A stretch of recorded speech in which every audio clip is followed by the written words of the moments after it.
Yo, yo, yo, melanated family. So check it out. I just want to quickly talk about, because I'm tired as hell, y'all, but I want to quickly talk about my trip to DC this past weekend, right? So first off, I just did an interview with the sister. I keep saying this sister's name wrong. Shatea Baker. Shatea Baker is a licensed clinical therapist, or licensed therapist, rather, a licensed therapist who I just interviewed on the show.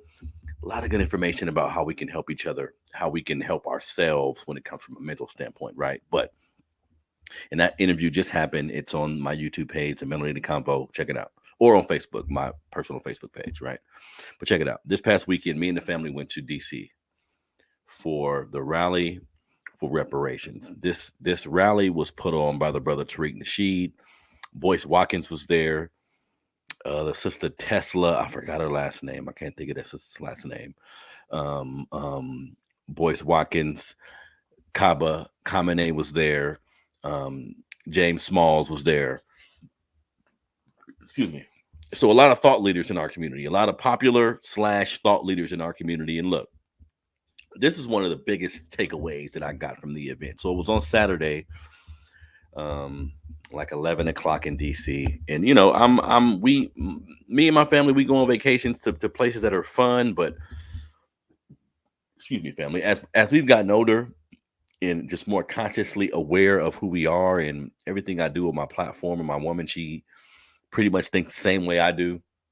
We like to do what we can for our people in the highest form. You know what I mean? So for us, going to DC was like, yeah, we're gonna go for the rally, but also I've never been to DC, so to see all these to see all these bullshit monuments, to see all the fuck White House, you know what I mean, and to see all of these things, it's I would have never went to DC just to see the federal monuments, just to keep it real. So this rally was a way to go. It was 2 in 1. It was a way to go and support my people, but also go and look at some of these monuments that we've heard so much about, like the White House and all these things, the federal building, the Capitol, federal Capitol, like the Capitol Hill, all these places, right?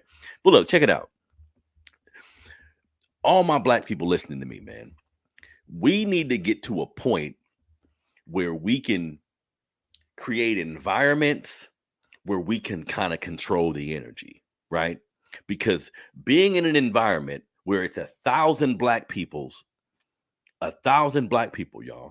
who all want reparations, who all want black empowerment. If you've never been in an environment where it's 1,000 black people all on some positive shit, you have no idea what I'm talking about right now. Now let's keep it real.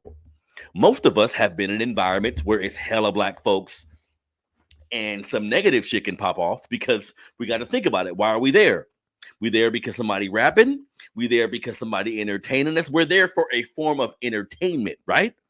So when we go to shit in all of our cities across America, when we go to shit and the reason for being there is to have fun, oh shit, anything can happen. See, from a negative standpoint, anything can happen at any type of venue. But family, if you've never been somewhere where everybody there is black and everybody there is on some empowerment shit, because you smell weed, you niggas is drinking, you see some yelling in the back, but it's all constructive. I'm walking through the crowd of people, and I'm hearing all constructive conversations. You hear brothers debating religion right here. You hear brothers debating the speakers that we're listening to, right? So this is all necessary when we talk about empowerment, right? Because we talking about everything going on with Kyrie. We talking about everything going on like with just black men in general in this country. We see the young brother take off getting killed, right? Man, energy and frequency is the only thing we should be looking at. Like that's the catalyst for where we're gonna get to where we gotta go. Because again, a lot of times people say, well, the problem when we look at these hip-hop artists killing each other, we say, boom, the problem is hip-hop. The problem ain't hip-hop. I had to think long and hard about this. The problem is not hip-hop. The problem is the communities that we're raised in. The problem is the mentality that we have. So yeah, put a nigga who rap in a certain environment, something may happen, but this is our mentality, right? When we look at this situation, these are black men having a dice game. Now, look, in our community, this is how we conjure. This is how we gamble. Get on the ground, shoot dice. That's some cultural black shit. Whether you want to admit it or not, in our neighborhoods, that's how we give it up, right? But I would be remiss not to remind you that I've seen tens of dice game that end in niggas getting shot, niggas getting robbed. That's kind of what happens at dice game. So this is a low frequency environment. When you're partaking in this shit, this is a low frequency environment. So you got to be careful of the frequencies you embark on. And if you at a dice game, anything could happen, especially when some of the participants got more money than the others, or especially when everybody got a lot of money. That makes it even worse. Because then we got egos. Nobody want to lose. Anybody can be vengeful at any point. So we need to start raising the vibration of the environments we in, right? Every time I go to an environment that's based on something conscious, the energy, the feeling of it is superb. Like I can't even explain it to you verbally of how I'm actually feeling when I'm in these environments, right? So look, if as a community, we want to stop the shooting and stop everybody always talking this, stop the shooting, stop the gang bang and all this shit. Look, we can have this conversation like as black folks. If you outside of our community talking about black on black crime, all this, get the fuck out of here, because all of our communities was created by white supremacy anyways. But looking at us as the inhibitants of this environment, we got to do better. Excuse me. And a part of doing better is realizing the frequency of which we are upholding, the environment we're in, what's going on in the environment. If it's some nigga shit going on in the environment, there may end up being some nigga shit later. Period. Right? And that's dice, that's hanging out on the corner, that's going to the club. Any of these environments that's based on a lower frequency, right? The music that we listening to, the energy that we're upholding, this is not the right frequency for some power shit, for some empowerment. You see what I'm saying? So RIP to that brother Takeoff. I haven't had an opportunity to talk about that on my platform, but that's horrible to see, man. And that's not a hip hop thing. I'm tired of people blaming that on hip hop. That's not a hip hop thing. Now, granted, the part I do blame on hip hop is the tongue. Like what you say. What you say matters. What you say out your mouth matters. If you a hip hop artist and then something unfortunately happens to you, then they posting pictures about you, and every picture you got a gun pointed at the screen, like, or your finger is a gun pointed at the screen. I put on your music and it's pretty low frequency. It's bitch, nigga, kill you, fuck you up. It's the bravado from our neighborhoods. It's all seeped into your music. Didn't we learn from Tupac?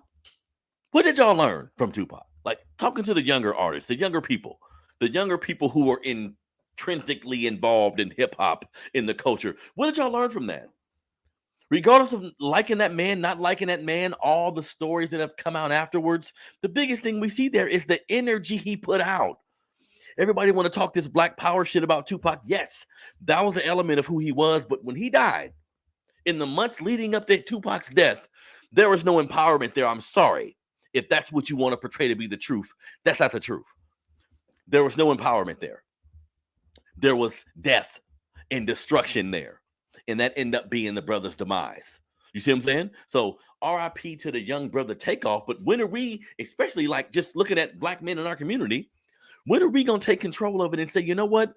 When are we going to put in the love portion? Because even if it's a dice game, that's low frequency. Like, I don't know where you from in America, but from where I'm from, niggas kill each other over dice games all the time. Like, this isn't negative things can happen when the wrong person's losing or the wrong person walk up. I mean, regardless of how you want to see it. You see what I'm saying? So this is a low frequency environment. And we have to ask ourselves, if you're a rapper who's worth $1 million, I'm just assuming here, I don't know how much the Migos are actually worth. Let's just say you worth $2, $3, $4, $5 million on up.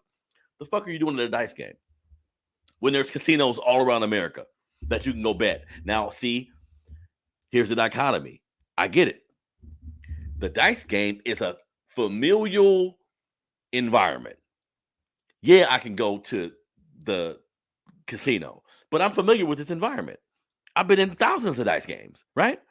But you got to think about who you are, what you're worth. You have to understand the environment that you're embarking on. You see what I'm saying? And like I was saying, just real quick before I get off, because I didn't want this to be a long video at all. I just want to do a quick recap of the rally for reparations that I attended this past Saturday in Washington, D.C., put on by the brother Tariq Nasheed. A lot of great speakers there. This was a monumental event. And if you've never been in an environment where there's 1,000+ Black folks all chanting the same thing, 1,000+ Black folks, everybody you walk by is like, hey, what's up, brother? And this is all walks of life. So it's niggas with jewelry on, it's niggas smoking, drinking, all that's going on, but we on code. See the difference? All that's going on. All that activity is going on, but we on code. Ain't nobody yelling at each other. Ain't no fighting. It's all on code behavior.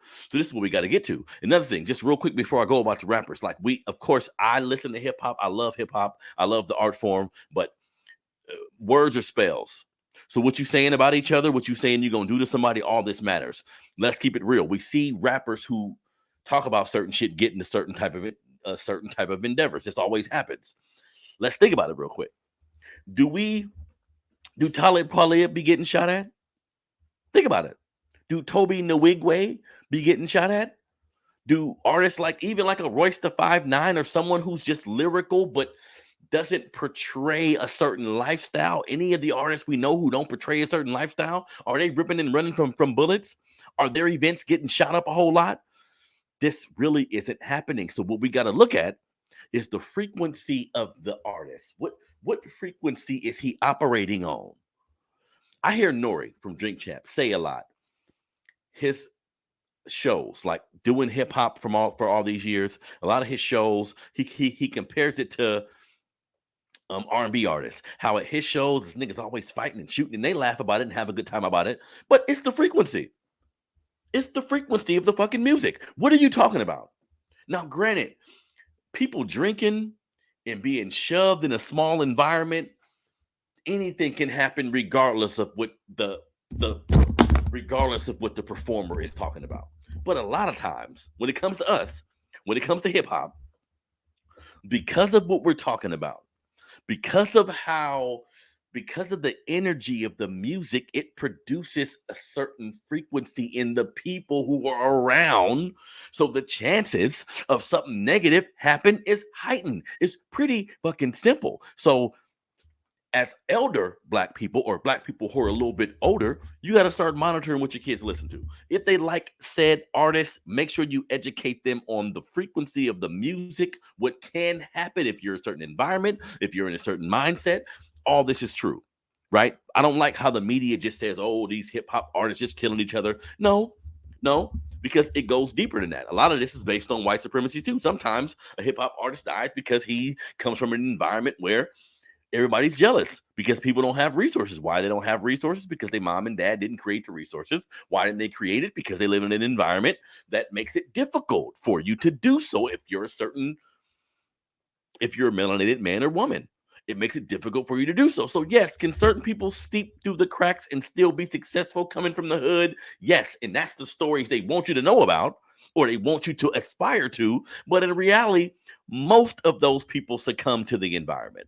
Most. And that's real shit. Not half. I would say most succumb to the environment. It's very, very difficult to live in that environment and to think outside of it and end up thriving outside of it, especially if you're not dribbling the fucking ball or rapping some lyrics. See? So we got to break down what we're looking at. We're looking at Kyrie, who just says, hey, this is the wildest shit ever. Here's a documentary. Watch it or don't. Because to my knowledge, the brother posted the documentary from Hebrews to Negroes, I think. No words. He didn't say, hey, this is the shit, huh? Y'all better watch this, huh? This gonna kill him. Like he didn't add any pejoratives. He just said, here, documentary, here's the link. And look how this brother's getting treated. See, look at the country we live in. Being Black in this country. So be careful about what you want to be. You feel me? Be careful about what arena you want to enter into, because we got Charles Barkley, we got Shannon Sharp, and sometimes it's just like most times it's just like three niggas on TV that's killing somebody about something. Then we have a couple. Shannon Sharp, I always can count on Shannon Sharp to bring that fire and stand up for us. Not this time. Even he was on the coon train. Even he was on some buck broken shit. Think about it. Think about it. Kyrie posted a documentary, family. Like it, don't like it. Jeff Bezos put it out. What about the nigga who put it out though? If it's a record out there, if it's a rap song out there that's just horrible, and I say I like it, you gonna blame me and not the person who put it out, not the person who's responsible for us actually seeing it? Think about the psychology. Unless y'all can tell me something different. I've seen the interviews with Kyrie.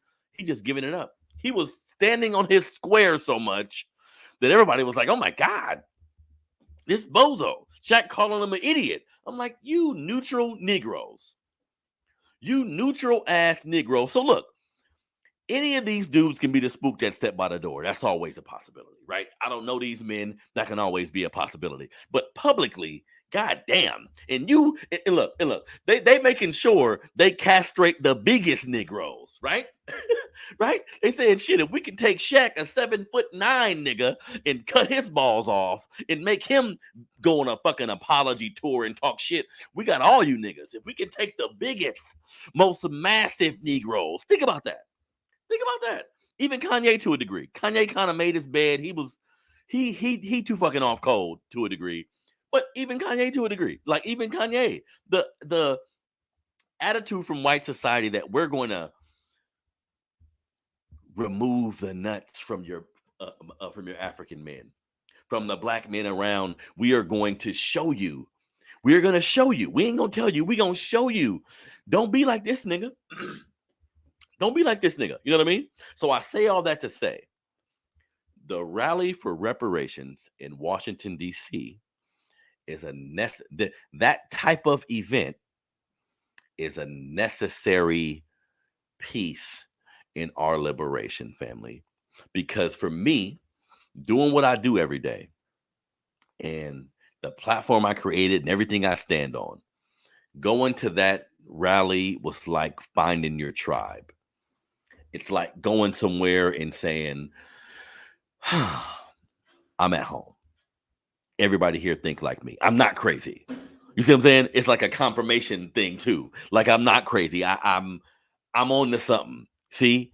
And I got backing. I got people who feel just like me. You know what I mean? So I'm gonna continue to attend things of that nature, just like for my soul. It helps me, it helps me stay motivated.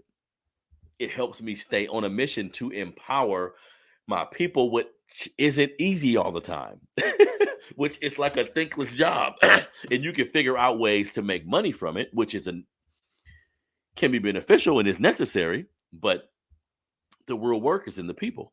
The real work is unifying the people. See? And as we can see, when we look at mainstream media, they not going to allow us to be unapologetic, family. Kyrie, the interview I seen him do, that's one of the most unapologetic stances I've seen from a black athlete in my time in my life. How on code he was, how precise he was with the words he selected, how he was shutting down all the bullshit, right? But what happened? Right after he was extremely unapologetic about his stance on him just posting a fucking documentary, not saying nothing about it, just posting it. Right after that, his bosses said, let's show everybody who's really in charge. They said, nigga, you got to apologize this day. You got to apologize to this people. You got to sit down with Jewish people. He had a list of 5 to 6 things he had to do before he can get back on What? Over some anti-Semitism? And we don't want to get into to the minutia of, man, look, family, as black folks, we need to realize that there's a target on our back. And if you're going to be a celebrity, if you're going to be somebody with influence, either you're going to shut the fuck up and do shit behind the scenes, or be ready.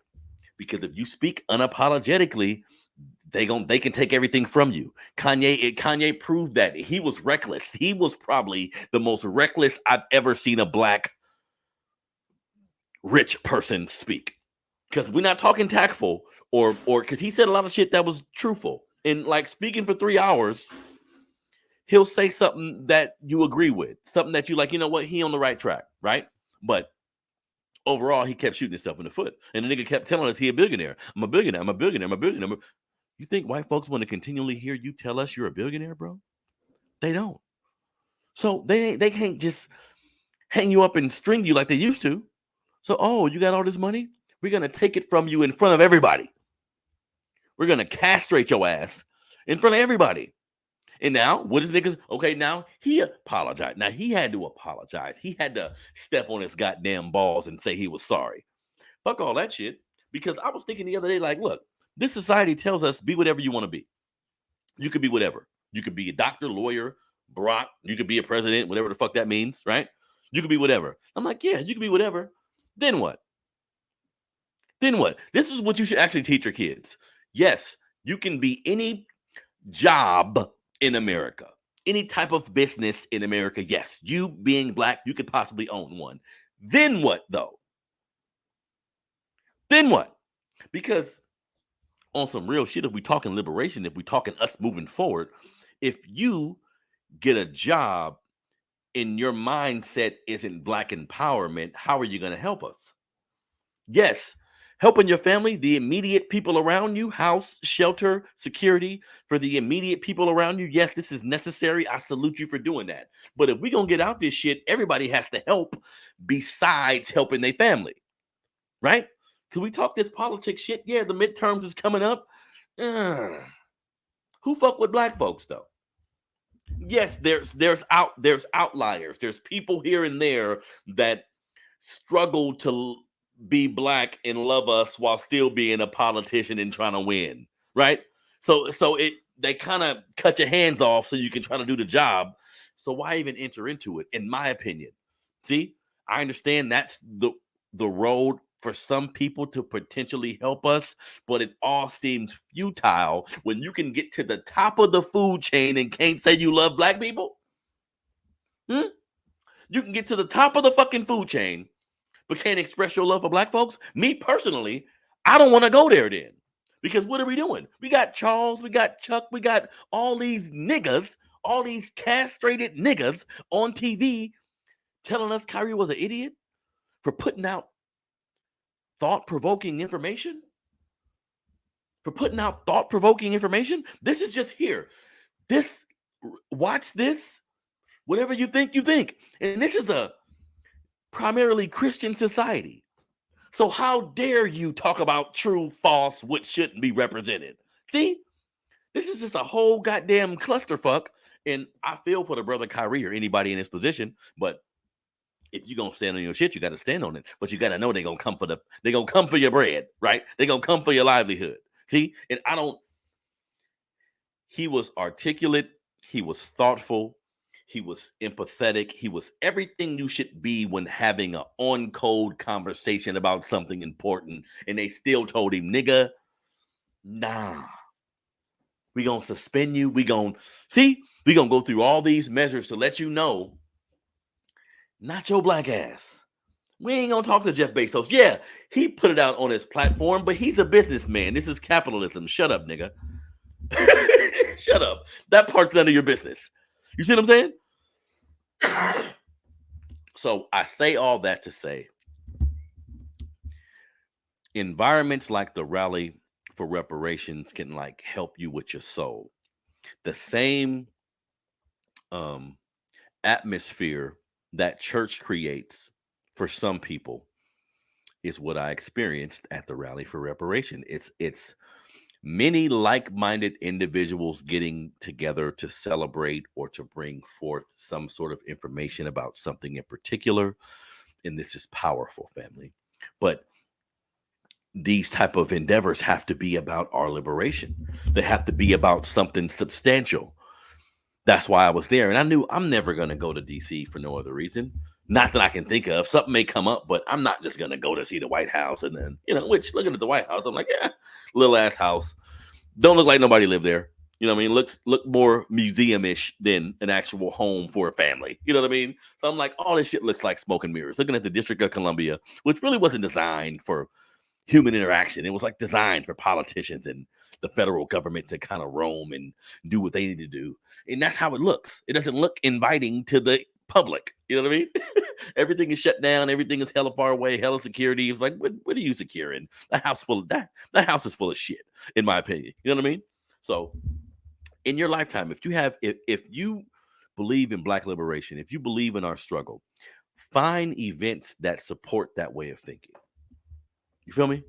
Find events in your city. I'm guaranteeing you, if you believe in addressing white supremacy, if you believe in chopping down racism, if you believe in unity and being on code with your people, there are people in your city who feel the same way. You just got to find them. See, if you believe in knowing the real shit about history and conveying all this, there's people in your city who feel the same way. You got to find them. And sometimes you got to go farther than that. So for me, if I wasn't there, like I'm not no groupie type nigga. I don't want to take pictures of people. If everything I do is organic, if I see someone and it's an organic interaction, yes, a picture, yes, all of that is cool. But I'm not there for that. I'm soaking up the energy, man. I'm soaking up the game. I'm soaking up the air, the environment, how the people moving. All this can be inspiring to us, right? Because when we look at the takeoff situation and in the environment some of our young Black men go to have fun, go to keep it real, go to chill out, whatever we're talking about, all this has to be checked until we can get a unified front where Black people across the globe, Black men specifically, think about love before they think about hate, before they think about harming you, before they think about stealing from you, before they think about any of this. They're thinking about you being their brother. Until we get to that point, you're going to have to monitor how you move in this country if you Black. Unless you some whitewash nigga who don't give a fuck about that, and you find yourself in all these environments where it ain't none of us, and then you got other problems to deal with then too. But I don't knock completely a takeoff or Offset for or who take off the other member of the Migos who he was with. I'm sorry. I don't knock them for going to an environment where they're comfortable. This is my people, these Black folks. I've been playing dice my whole life. Like this is finding a familial environment is what it is. You see what I'm saying? Finding a familiar environment. So I don't knock no nigga for wanting to get in a dice game, but you gotta be weary, man. If I got $1 million in the bank or more, the fuck am I playing dice for on the ground? I'm sorry, family. We can go to the casino. We can, because we see that environment had security. It had security. It had niggas with guns too, but it had security in the drop of a hat, depending on the kind of Black man you around. That's all it takes. That's all it takes is one argument, one adjective that somebody don't like. Then that shit's on and popping. And bullets, Nipsey said it a long time ago, and this is 1,000. Bullets don't got no names like a motherfucker, to my understanding. Takeoff wasn't on no rah-rah shit. He didn't jump up like, yeah, let's get with it. He wasn't in the fight. He wasn't arguing with nobody. See? So you jump up trying to move around and bam. See? So we got to think what environment were they in. Because I be thinking, right, being a legalized gun owner, I'll be thinking, if I gotta take my gun to any place I go, I gotta think twice. And that has nothing to do with how much money you got. That has nothing to do with who you are as a person. That has nothing to do with anything. If I gotta bring my gun to any place I'm going socially, should I go? Do I need to go? You see what I'm saying? And we find comfort in enclaves that are Black, and all that can come to a head. And that's what we see with the young brother. You know what I mean? So I just want to quickly talk about my experience this past weekend, family. This is your brother Harrison, Melanated Convo. Like I said, I did an interview with a sister who's a clinical therapist. Go to the Melanated Convo on YouTube to watch that interview. And like I said, man, the rally for reparations was inspiring. And if you've never been in an environment with that many Black folks on the same shit, something positive, it's hard to explain, but we've been in environments where something negative is if we're there for music, if we're there to have fun, if we're there to drink, we've all been in those kind of environments. But what about the environments where you're there just to be empowered? Where you're there just to be unified? You see what I'm saying? So we need to make that type of thing cool, opposed to being rich and feeling I have to go to a dice game, feeling I have to go to an environment that's a club, that's an environment with 1,000 black folks all drunk and damn near envious. You know what I mean? So this is your brother Harrison, man, the Melanated Convo. Like, subscribe. Please go to my Instagram page, which is Melanated Convo 100. I posted a lot of information about the reparations rally that I went to, and I'm going to continue to post videos and information about that trip. But that's important. Go look at the content. This is your brother Harrison. I'm out.